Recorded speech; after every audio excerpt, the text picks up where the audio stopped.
Hey there. I wonder if you've noticed something happen in your mind over the past couple of months. Uh, our house has a kitchen window that looks out over a fairly busy area down below, and sometimes I find myself standing there watching the comings and goings of the street below. And occasionally I've noticed folk going about their own business, and sometimes I've noticed that they've not been wearing face masks. And sometimes I've noticed maybe a group of 8 or 10 of folk walking together, and then something weird happens. Sometimes I found myself getting angry. Now, I'm not commenting, and I don't want to comment on COVID or what the government guidance says, or even what the Bible has to say about our reaction to it. I just want to focus in on that last little thing. I get angry about it. Perhaps you're not like me at all. And if that's the case, then this will only serve to be a vaguely interesting insight into my pathologies and psychological problems. But I suspect that this is a common plight to most of us. Somewhere in the dark recesses of my mind, and I think probably of yours, there's a part of us that has become so attached to the rules that when I see them being broken, I instinctively react with anger. Now, sometimes it's not expressed that way. Sometimes it comes out as this sort of smugness about how well I've kept the rules. Or sometimes it might exhibit itself in showing that I know the scientific research so much better than the government. But in each case, there's the fascination with the regulation. And we're going to see that this same fundamentally human instinct to focus on a regulation, that's going to come out in our passage today. In fact, we saw the beginnings of it last week, where some on the sidelines started to question Jesus. Jesus had just performed an incredible healing. He'd just forgiven a man his sins. But there was a discord rather than a joy and a delight. And this fascination with legalism, it's going to crescendo this week into an unlikely and an unholy alliance. But let's begin back at the start, will we? We begin with the company that Jesus keeps, and we're going to read this passage in sections as we go through. So have your Bible open on your phone or your physical Bible and keep it in front of you, because it'll help you to see what's going on. So this is Mark chapter 2 and verse 13. He went out again by the sea, and all the crowd was coming to him, and he was teaching them. And as he passed by, he saw Levi, the son of Alphaeus, sitting at the tax booth. And he said to him, "Follow me." And he rose and followed him. And as he reclined at table in his house, many tax collectors and sinners were reclining with Jesus and his disciples, for there were many who followed him. And the scribes of the Pharisees, when they saw that he was eating with sinners and tax collectors, said to his disciples, "Why does he eat with tax collectors and sinners?" And when Jesus heard it, he said to them, "Those who are well have no need of a physician, but those who are sick. I came not to call the righteous, but sinners." So here we see the company that Jesus keeps. Jesus went out to teach once again, verse 13. And in verse 14, we're going to see a disciple called and who follows. And then we're going to see some happenings at his house. And wait a minute, surely Mark's forgotten where he left off writing, and he's rewriting some of the same sequence as he did last time. There's a parallel, a very strong parallel to chapter 1, verse 14. But there's a crucial difference. Levi is a tax collector. Mark records the same invitation, the same immediate response. The only difference in this scenario to begin with is his occupation. Now, HMRC aren't exactly much loved in our day and age, but the distrust that we have of the taxman now is nothing compared to the outright hatred and contempt of what they levied back then. These would have been Jews who worked with the Romans, so they're collaborators with the occupation. And not only that, as if that wasn't bad enough, but their wealth was exacted by ripping off their neighbors and fellow countrymen. These were people who were treated as religious outcasts, as bad or maybe even possibly worse than the Gentiles. And Jesus choosing one of these people as his disciple is very improper, as we're about to see. But where do we find Jesus next? We find him in that same disciples' house, feasting with sinners and tax collectors. And this is where the popular concept of Christianity just is so wrong. Perhaps you're listening to this stream this morning and you're a non-Christian, and perhaps you think that this Jesus sounds like an interesting character, perhaps even compelling and attractive, but maybe you think that church is somewhere that you just couldn't possibly belong. If that's in your mind, take a long look at Jesus here. He's having a meal with people who are spiritual outcasts.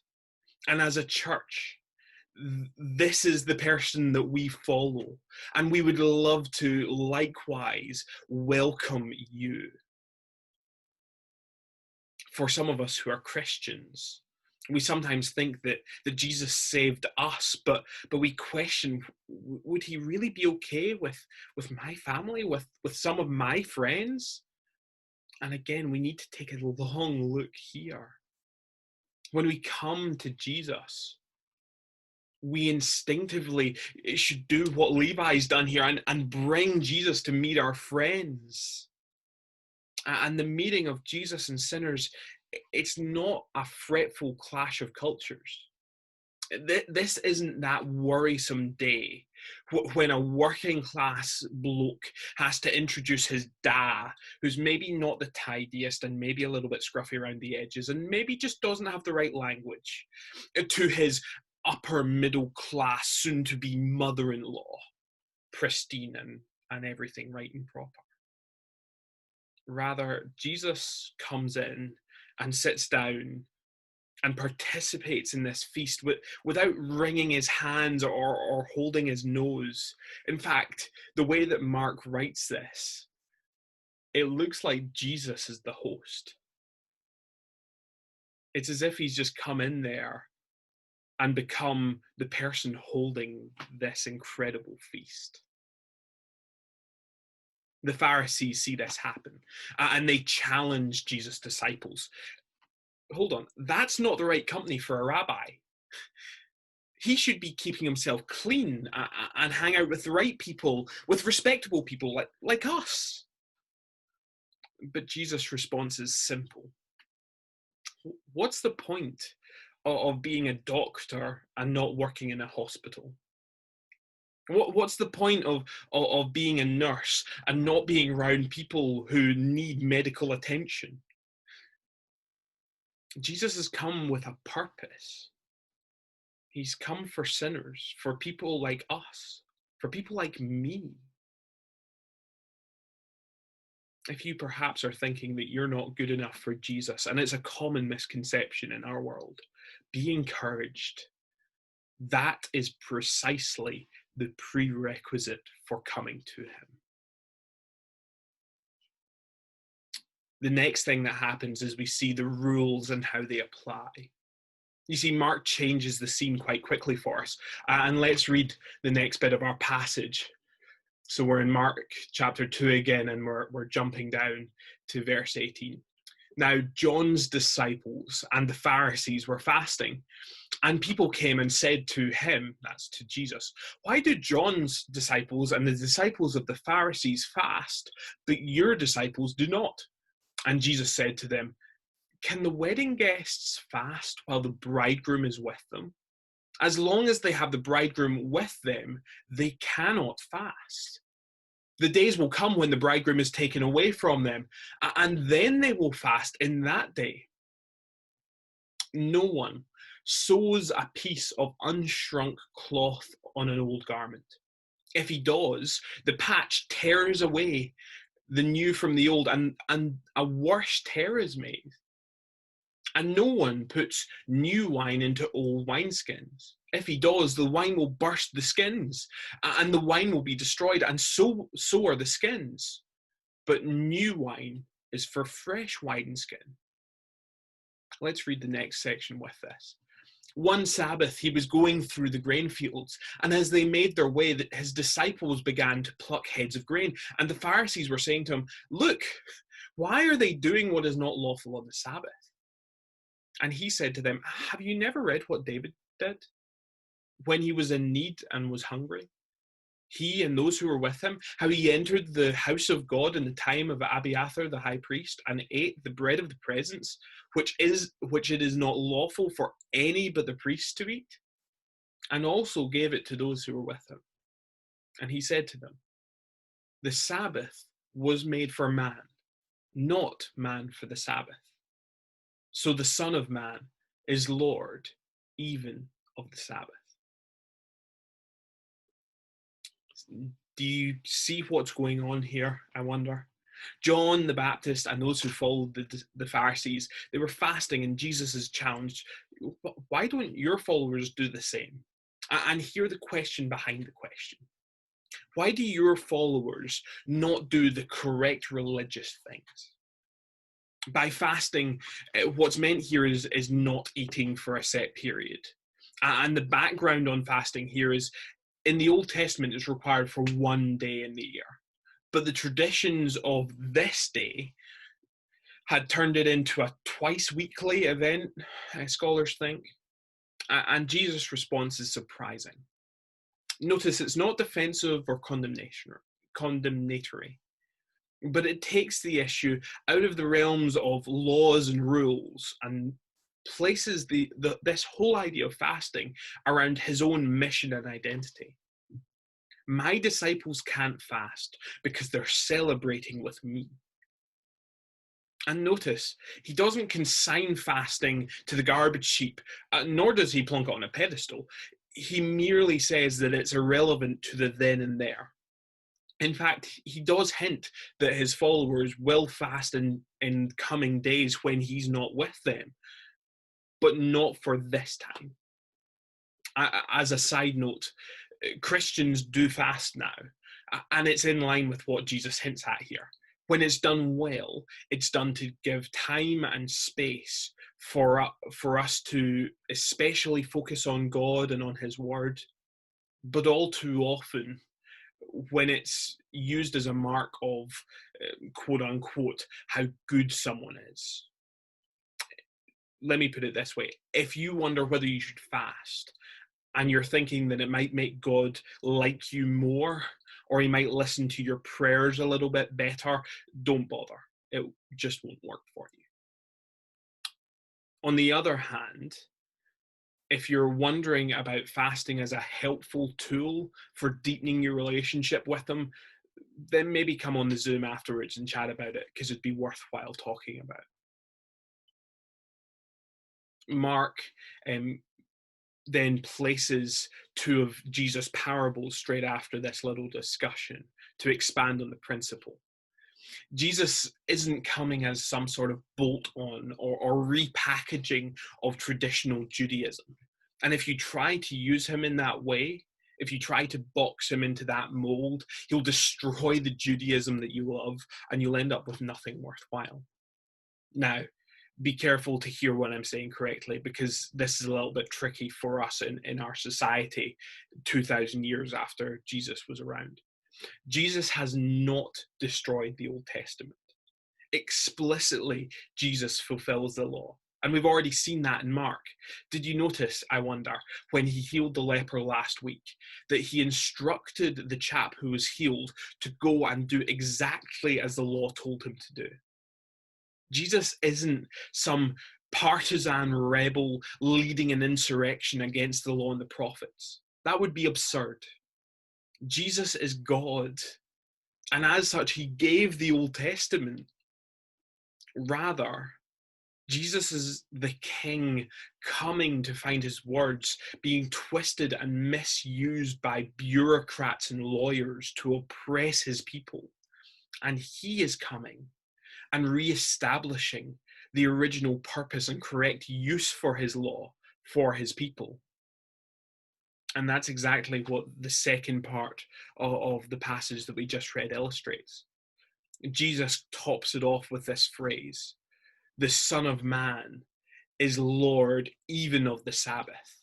He's the one who gave the Sabbath to people, not so that they could keep the rules really well, but because the rest is a gracious gift to working people.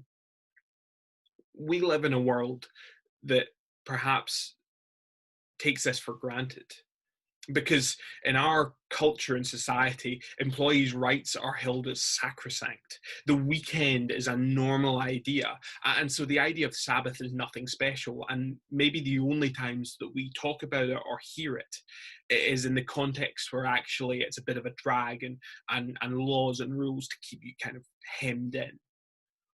But those ideas of weekend and Sabbath and rest and employee rights, they all come directly from a biblical worldview where the day of rest is sacrosanct. And the idea that it's not fundamentally about protecting the law and keeping the rules, but rather that it's about living in relationship with the lawgiver. Notice what I'm not saying. I'm not saying that the idea of Sabbath is bad. And I cannot stress this enough, because Jesus does not abolish these laws. Rather, he fulfills them. But legalism, that's the idea that keeping the laws makes you good enough to get in with God. Legalism is fundamentally, diametrically opposed to the gospel, and they cannot coexist. One is about how good can I be? The other recognizes that actually only good is God, and I can never be that, and I need him to do something for me. So now we come to the final test. And we see the zeal that Jesus shows. Let's read the last bit of our passage, chapter 3, verses 1 through to 6. And he entered the synagogue, and a man was there with a withered hand. And they watched Jesus to see whether he would heal him on the Sabbath, so that they might accuse him. And he said to the man with the withered hand, "Come here." And he said to them, "Is it lawful on the Sabbath to do good or to do harm? To save life or to kill?" But they were silent. And he looked around at them with anger, grieved at their hardness of heart, and said to the man, "Stretch out your hand." He stretched it out, and his hand was restored. The Pharisees went out and immediately held counsel with the Herodians against him, how to destroy him. This is a brutally hard passage. Notice first that the legalists had their logic worked out well. In their minds, this Jesus was a miracle worker. He could work miracles any day of the week. And this man with a withered hand, he wouldn't be any the worse off for waiting a day for healing, would he?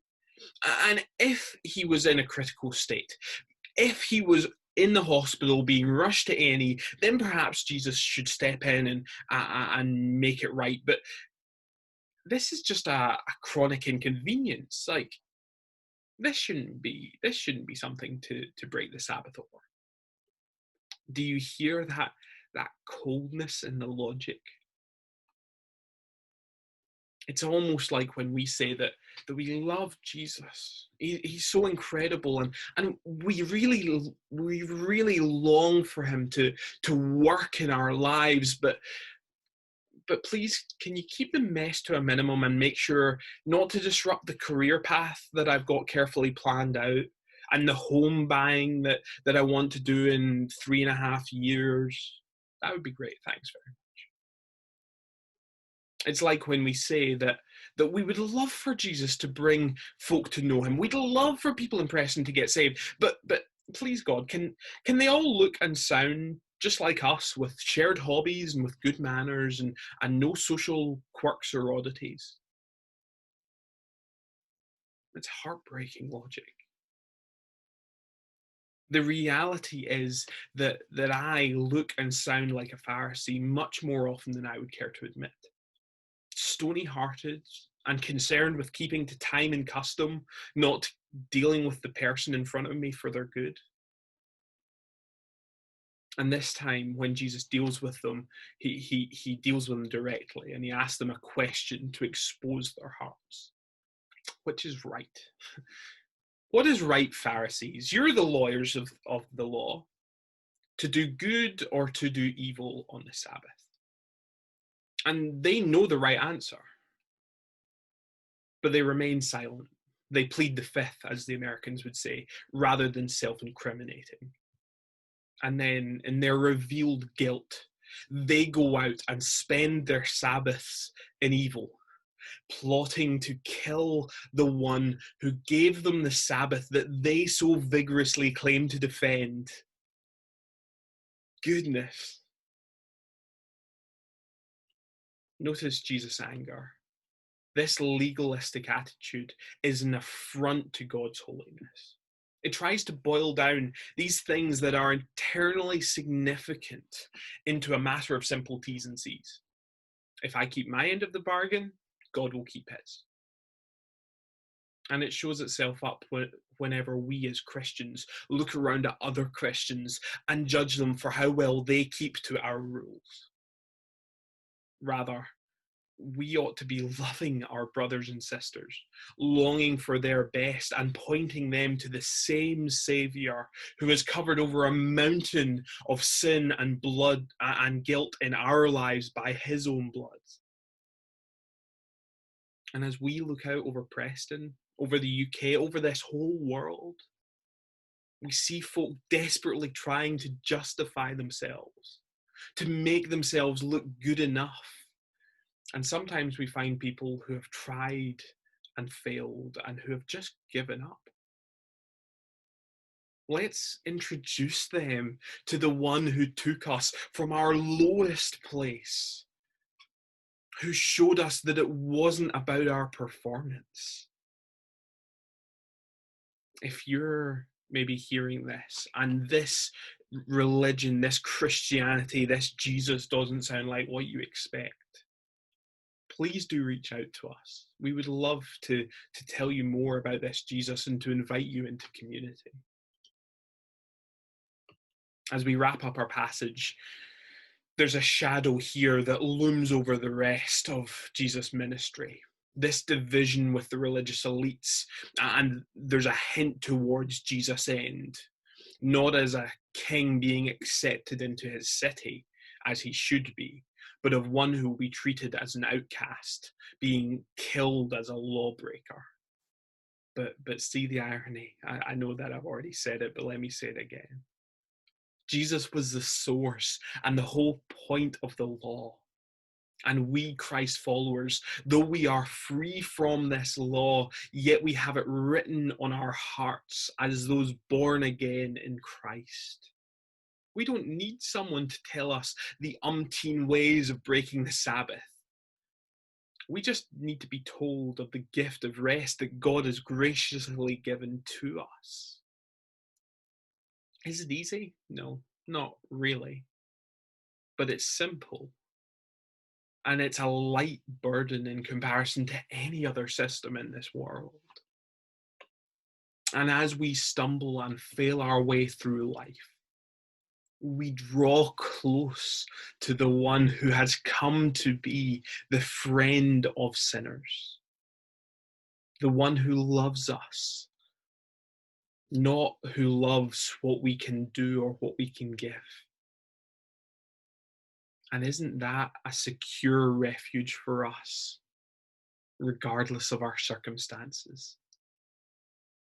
This is our God, Jesus, the one who loves us, the one who cares for us, a friend, even to people like me, even to folks like you.